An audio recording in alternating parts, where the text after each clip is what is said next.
자, 이제 무형자산 보도록 하겠습니다. 자, 정의부터 나오고 있죠. 자, 역시 이 무형자산은 뭐 계산형 뭐 다 필요 없고 우리 야부리 문제에 집중되는데 그 한두 문제 꼭 나온다고 보시면 돼요. 자, 이 정도 이제 딱 보시면 되겠습니다. 자, 정의 보면 자, 당연히 물리적 실체는 없죠. 무형. 그 다음에 자산이 되려면 뭐 식별 가능해야겠죠. 식별 가능하고 그 다음 통제. 내 거다 이런 얘기야. 다 내 거다 이런 거. 통제하고 있으면 미래 경제적 효익, 당연히 자산이기 때문에 자, 미래 경제적 효익이 있는 비화폐성 자산을 말한다. 자, 화폐성 자산, 비화폐성 자산은 우리 뒤에 환율 변동 효과 거기서 좀 자세히 볼 겁니다. 자, 그러니 해두시고. 자, 이러다 보니까 무형자산의 이런 정의나 어떤 인식 요건이라는 게 있습니다. 지출이 일어났는데 이런 정의나 인식 요건을 충족하지 못했다. 이렇게 하게 되면 당연히 발생 시점에 비용으로 처리한다. 이런 얘기고. 자, 이제 하나하나 이제 각계전투로 식별 가능성이라는 게 구체적으로 뭐고, 그 다음 통제, 그 다음 미래 경제적 효익. 자, 수업용으로 딱 이 정도 보시면 되겠네요.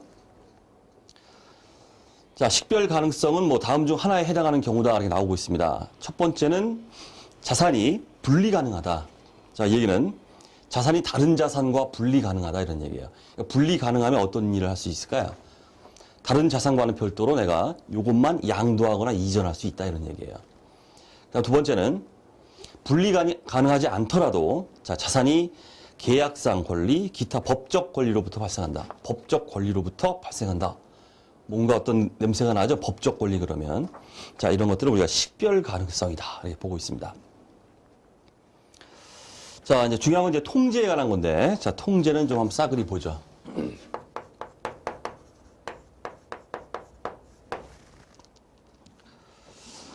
자, 미래 경제적 효익에 대한 제3자의 접근을 제한할 수 있다면 통제하고 있는 것이다. 즉, 배타적이다 이런 얘기예요. 내 거다. 나만 쓸 수 있다. 자, 이런 얘기죠. 자, 주의에 권리의 법적 집행 가능성, 이런 거는 우리가 반드시 통제 필요 조건이냐? 그렇진 않다. 자, 문구 정도 좀 알아두시고. 자, 통제와 관련해서 이제 먼저 나오는 게 시장에 대한 지식이다.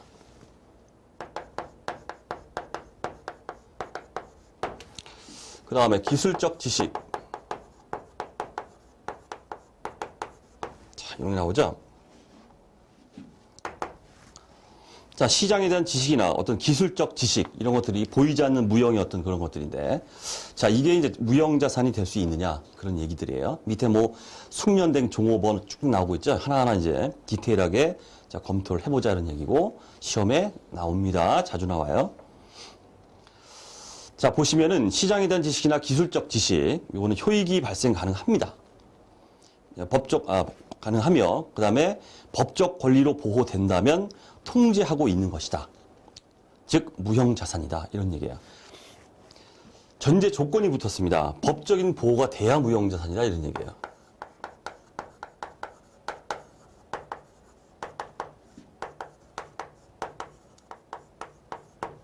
역으로 얘기하면 법적 보호가 되지 않으면 어떻다는 뜻이에요? 무형자산이 아니라는 거죠.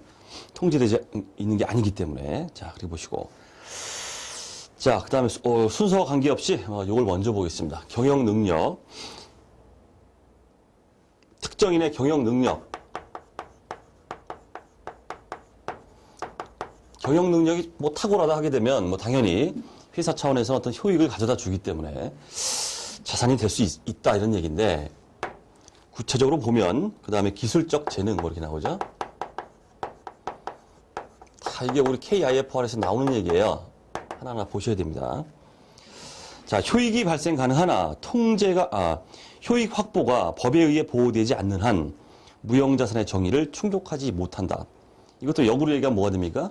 법적으로 보호가 되면, 그죠? 경영 능력이. 이 경영 능력이나 기술적 재능이 법적으로 우리 회사 거다. 이게 보호가 된다면 무형자산으로 될 수 있다는 얘기죠. 똑같아요. 법적 보호 시 무형자산이 될 수 있다. 따라서 일반적으로는 보호되지 않는다면, 그죠? 일반적으로는 무형자산이 되지 못한다. 이런 얘기고. 자, 그 다음에 밑에 보면은 먼저 볼게. 우리 이제 고정 고객, 시장 점유율, 고객과의 관계, 고객의 충성도 뭐 이런 것도 나오고 있습니다. 고객, 고정 고객, 뭐 시장 점유율, 고객 충성도 등 해보죠. 자, 고객과의 관계를 지속시킬 수 있는 법적 권리가 역시 존재하지 않는다면 무형자산의 정의를 충족 못한다. 자, 따라서 똑같은 얘기 나오죠. 법적으로 보호된다면.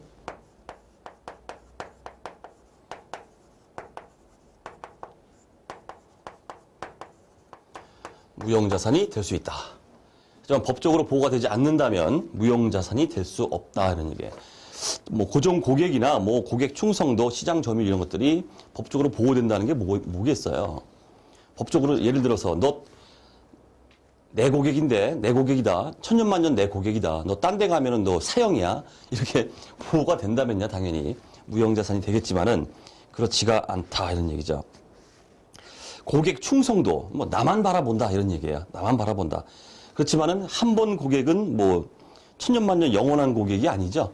뭐 서비스 한번 잘못 지었다. 뭐 한 번 해병은 영원한 해병이다 이런 말도 있지만은 이 고객들은 아주 민감하죠. 뭐 서비스 한번 잘못했다 뭐 이렇게 하게 되면 바로 떠나버립니다. 하여튼 이런 것들인데 법적으로 보호가 돼야만 무형자산으로 이렇게 잡힐 수가 있겠더라. 하지만 일반적으로는 그렇지 않기 때문에 무형자산이 정의를 충족하지 못한다 이런 얘기예요.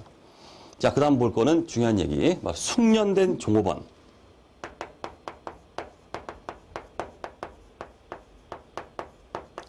아주 탁월한 기술을 가진 숙련된 종업원이 있습니다. 그다음 어떤 종업원의 기술, 이것도 보이지 않는 어떤 자산이 될 수 있겠죠. 우리 회사의 효익을 갖다 주기 때문에. 자, 하지만 역시 또 보시면은 효익이 발생 가능합니다. 그렇지만은 통제가 어려워요. 통제가 어려움으로 무형자산의 정의를 충족하지 못한다 이렇게 돼 있어요. 통제가 어렵다는 건 뭐가 되겠습니까? 숙련된 종업원이 있으면 뭐예요? 다른 데서 연봉 더 준다고 하니까 글로 그냥 이직해버리죠. 떠나버리잖아요. 떠나는 놈 내가 잡을 수 있어요? 잡을 수 없죠. 통제를 할 수 없어요. 이렇기 때문에 이거는 아예 무형자산이 될 수 없다 이런 얘기예요. 자, 그 다음에 이제 밑에 주위에 나오는 내용인데 내부 창출 브랜드. 내부에서 창출된 어떤 브랜드가 있더라. 이게 과연 무형자산이냐. 그 다음 어떤 고객 목록. 참 이 요즘에 그 문제가 되죠. 대형 이제 포털 사이트나 이런 데서 이제 고객들 회원 가입을 시킵니다. 그럼 거기에 막 어마어마한 정보들이 다 있죠. 주민번호에서부터 휴대폰 번호. 그래서 이 고객 목록을 갖다 막 팔아먹고 그래요. 비밀리에. 그래서 뭐 정보 유출돼가지고 아주 문제가 많죠. 이런 것들. 자, 우리 IFRS 규정이에요. 이건 어쩔 수 없습니다. 규정상 그렇게 돼 있어요. 무형자산이 아니다라고 딱 못 받고 있어요. 이유 없습니다. 이유 없어요. 그냥 규정이에요. 내부 창출 브랜드와 고객 목록은 IFRS에 의할 때 아예 무형자산으로 볼 수 없다라고 인식하지 않는다라고 규정하고 있습니다. 자, 어쨌든 요 두 개가 일단은 제일 MVP예요. 얘네들보다 요 두 개가 일단 MVP고, 그 다음에 살짝 보여드릴 게 뭐냐면, 왜 이걸 제가 이렇게 구별을 했냐면은, 보시면. 자, 법적으로 보호가 되면 무형자산이라고 그랬죠? 따라서 일반적으로는 어때요? 일반적으로. 법적 보호가 잘 안 되기 때문에 일반적으로는 무형자산이 아니다라는 결론이 나온다는 뜻이에요. 그 다음에 얘는 뭐였습니까? 무조건이죠? 얘는 무조건 아니에요. 무조건 무형자산이 아니다.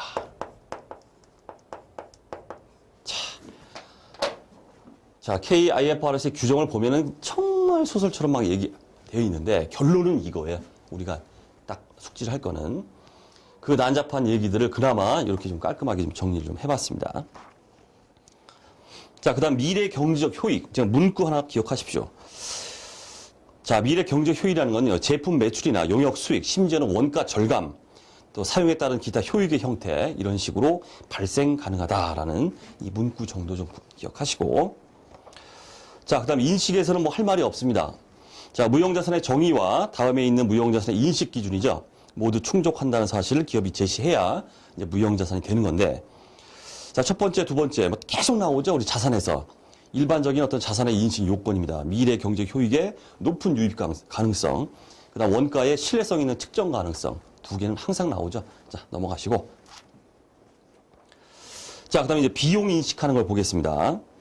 자, 일단 무형자산의 인식 정의와 인식 조건을 갖다가 충족시키지 못한다 할 경우에는 앞서 말씀드렸듯이 발생된 지출은 발생한 기간에 비용 처리로 들어가요. 자, 이런 비용들이 어떤 게 있는가 나오고 있습니다. 자, 첫 번째가 이제 사업 개시 원가, 그다음 교육 훈련비, 그다음 광고 선전비, 그다음 조직 개편비 이런 것들입니다. 이게 무슨 무형자산이에요? 그냥 비용이지. 자, 상식적으로 해결이 될 수 있습니다. 자, 사업 개시 원가 보시면 법적 실체를 설립하는 데 발생하는 법적 비용, 우리 법인 설립 비용이라는 게 있습니다. 막 발기인 보수 들어가고 뭐 법무사 자문비 같은 거죠. 법무사 수수료 들어가고 뭐 창업비 막 이런 것들이 있어요. 그다음 사무 비용과 같은 설립 원가, 그다음에 개업 원가, 개업비 같은 거 당연히 비용이겠죠. 야, 개업한다 해가지고 뭐 꽃다발망 해놓고 해가지고 뭐 씨바스리깔 양주 그냥 쫙 깔아놓고서 돈 엄청 들어갔습니다. 이게 다 개업비예요. 다 비용이다 이런 얘기죠. 그다음 신규 영업 준비 원가 뭐 이런 것들이 있다 이렇게 보시면 되고, 교육 훈련비 그야말로 뭐 교육 훈련을 위한 지출, 광고 선전비, 광고나 판촉비다 이렇게 보시면 되고, 조직 개편비 기업의 전부나 일부의 이전 또는 조직 개편에 관련된 지출이다. 자, 이렇게 되어 있습니다. 자, 이제 취득 원가를 보겠습니다. 자, 먼저 볼 게 이제 개별 취득 원가인데, 자, 여러분들은 개별 취득 원가인 것과 아닌 거 이거 구별을 하셔야 돼요.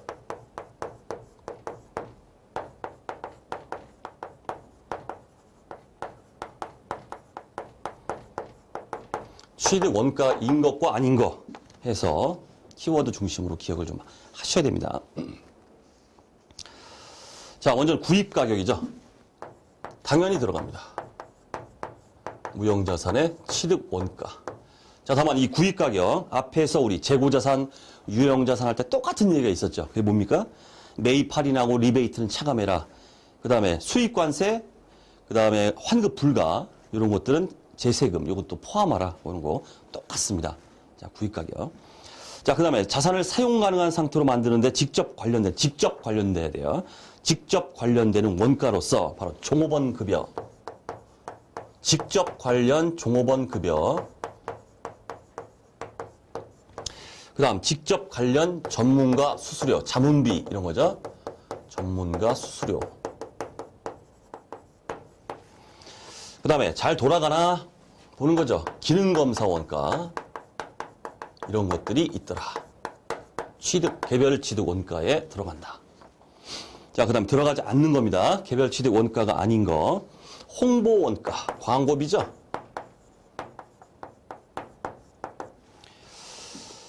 그 다음 사업 수행 원가, 신고객 어쩌고저쩌고 나오고 있죠. 신지역, 신고객 대상 사업 수행 원가. 참고로 KIFRS 교육 훈련비를 포함한다 이렇게 돼 있어요.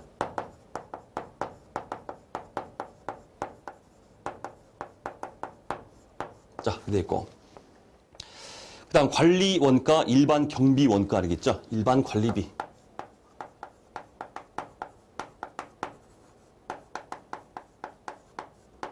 자, 됐고, 그 다음 재배치 원가가 나오고 있죠? 재배치 원가.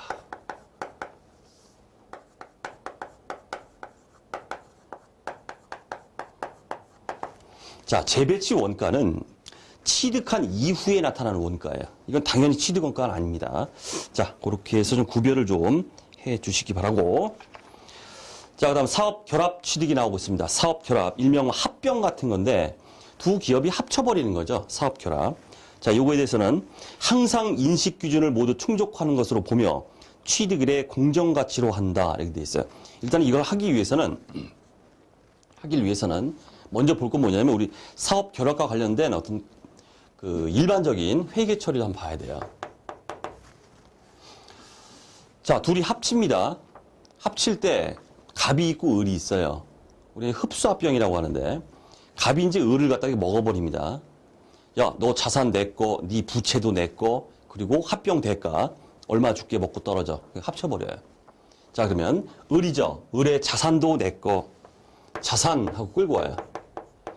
근데 뚝 보니까, 이 자산 안에 보니까, 예를 들어서 피취득자, 즉, 피합병법인, 먹히는 애, 을이라고 한번 생각해 보시면, 걔가 어떤 그 특정, 무형자산의 정의를 충족하는 어떤 연구개발 프로젝트를 막 하고 있었다고 해보세요. 그거 다 가져왔어요. 연구개발 프로젝트에 의해서 어마어마한 미래적 경제적 효익이 창출될 것으로 예상됩니다. 그럴 경우에는 그게 뭡니까? 그게 무형자산이에요. 그래서 이 자산에는 무형자산을 포함해서 네 거 다 내 거 가져왔다 이런 얘기예요. 자, 물론 요거는 자산은 공정가치로 잡습니다. 자, 100이라고 해보면 100하고 가져왔어요. 그 다음에 네 부채도 내 거. 부채. 상대방 부채를 내가 이제 계상해요. 네 거도 내 거. 공정가치. 해봤더니 80이에요. 자, 자산 내 거, 부채 내 거 했으니까 자산에서 부채 빼면은 내가 피취득자, 피합병법인 을한테 줘야 될 돈이 얼마예요? 100-80 하면 20만 주면 되죠? 근데 그 대가로 나는 무려 40을 줬어요. 왜 40을 줬을까? 20만 주면 되는데 왜 대가로서 40을 줬을까? 가만히 보니까 이 회사에 알게 모르게 존재하는 영업권이라는 걸 내가 20원 주고 추가로 산 거예요. 영업권 20. 영업권이 구체적으로 뭐냐? 심지어는 뭐 원만한 노사관계 뭐 어쩌고 그렇게 나오는데 그렇다 치고 이 회사에 보이지 않는 어떤 권리금, 어떤 영업권, 무형자산이죠. 이 무형자산을 내가 20원을 더 주고 사왔기 때문에 내가 대가인 20원을 지불한 게 아니라 40원을 지불했다 이런 뜻이에요. 더 지불한 이유가 얘 때문에 그렇다 이런 얘기죠. 자, 이런 식으로 해서 대차 차입니다. 요거는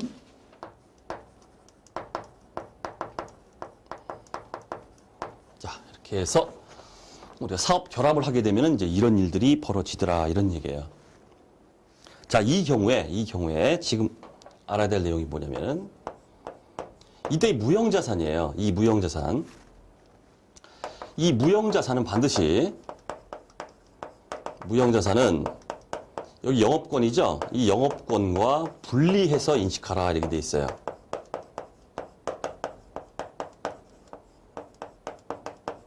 분리해서 인식하라. 이 무형자산 연구개발 프로젝트 이것도 보이지 않는 뭐 무형자산이 될 수 있는데 이런 무형자산을 갖다가 영업권 속에 포함시키면 안 된다는 뜻이에요. 이런 것처럼 자산, 무형자산, 영업권 별도로 분리해서 인식하라 이렇게 돼 있습니다. 자, 이게 왜 그러냐면 아주 중요한 얘기인데 영업권은 무형자산이죠. 무형자산도 상각을 합니다. 상각을 해요.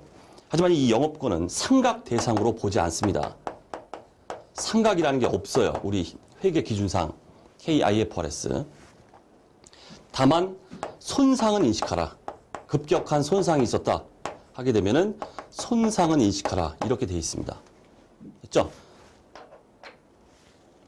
자, 따라서 이 무형자산을 영업권과 별도로 구분해서 분리해서 이렇게 인식을 해야만 상각이라는 걸 할 수 있어요.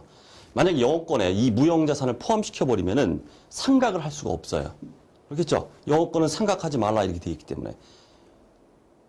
자, 따라서 식별 가능한 이 무형자산을 영업권에 포함하지 않아야만 상각이 가능해지기 때문에 이 무형자산은 영업권과 분리해서 인식한다 이런 얘기예요. 자, 다시 올라가서 자, 사업 결합 전에 무형자산을 피취득자가 인식하였는지 여부에 관계없이 취득자는 피취득자의 무형자산을 영업권과 분리하여 인식한다. 이렇게 되어 있죠. 이해가 가시겠죠? 이게 왜 분리해서 인식하는지. 그 다음에 거기에 피취득자가 인식하였는지 여부에 관계없다. 이렇게 되어 있죠. 하기 전에, 사업 결합을 하기 전에 나는 지금 이걸 무형자산으로 연구개발 프로젝트를 무형자산으로 보고 있는데 피취득자가 재무제표에 이걸 연구개발 프로젝트를 무형자산으로 인식하지 않고 있어요. 그래도 상관없다는 얘기예요. 그게 실질이 무형자산이면 내가 딱 잡을 때 이렇게 인식하라 이런 얘기입니다. 자, 그 다음 자, 내부 창출 영업권이라는 게 나오고 있죠. 내부 창출 영업권. 자, 자산으로 인식하지 아니한다. 자, MVP예요. MVP. 자, 이 얘기는 뭐냐면 내부 창출 영업권이라는 건 자, 우리 영업권 그러면은 돈 주고 살 수도 있고 자기 스스로 영업권이라고 주장할 수도 있어요. 자, 돈 주고 사는 거 외부 구입 영업권이다 말이야.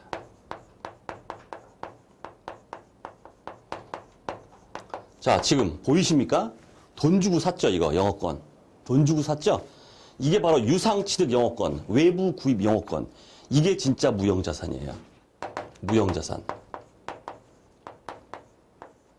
자, 하지만 돈 주고 산 게 아니라 지 스스로 만들어냈어요. 내부 창출 영업권. 아무도 신뢰성 있게 바라보지 않는데, 믿어주지 않는데 자기 스스로 영업권이 있다고 우기는 거예요. 내부 창출 영업권. 또는 이 내부 창출 영업권을 자가창설이라고도 해요. 스스로 만들었다. 자가창설 영업권. 이렇게 말합니다. 이게 영업권이 될 수 있겠어요? 무형자산이 될 수 있겠습니까? 아니, 돈 주고 실질적으로 사온 게 자산이 되는 거지. 자기 스스로 우리 회사에는 이런 영업권이 있어라고 막 주장해요. 이걸 자산으로 볼 수 있겠느냐는 뜻이겠죠. 당연히 무형자산이 될 수 없다. 됐죠? 자, 그 얘기입니다. 자, 그렇다면 이렇게 내부 창출 영업권이나 또는 다른 말로 자가창설 영업권입니다. 이거는 왜 무형자산이 될 수 없느냐 이런 뜻이에요. 보세요.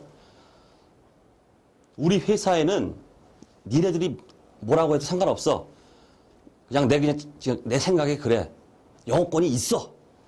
이게 우깁니다. 그러면은 그게 얼마야? 얼마짜리예요? 돈을 주고 사야 그게 얼마인가가 나오죠. 그러니까 원가를 측정할 수가 없어요. 지 맘대로 만들어낼 수 있어요. 100억이라도 할 수도 있고 1000억이라도 할 수 있고 이 신뢰성 있는 원가 측정이 불가하다 이렇게 말합니다. 그 다음에 식별 가능성이 없습니다. 식별 불가능하다 이렇게 말하는데 우리 식별 위에서 식별 가능성 보시면은 법적 권리로부터 발생해야 된다 이렇게 말했죠. 그럴 때 이제 식별 가능성이 있는 건데 법적 권리로부터 발생하는 게 아니에요. 자기가 자의적으로 만들어내는 거기 때문에 식별 불가능하다.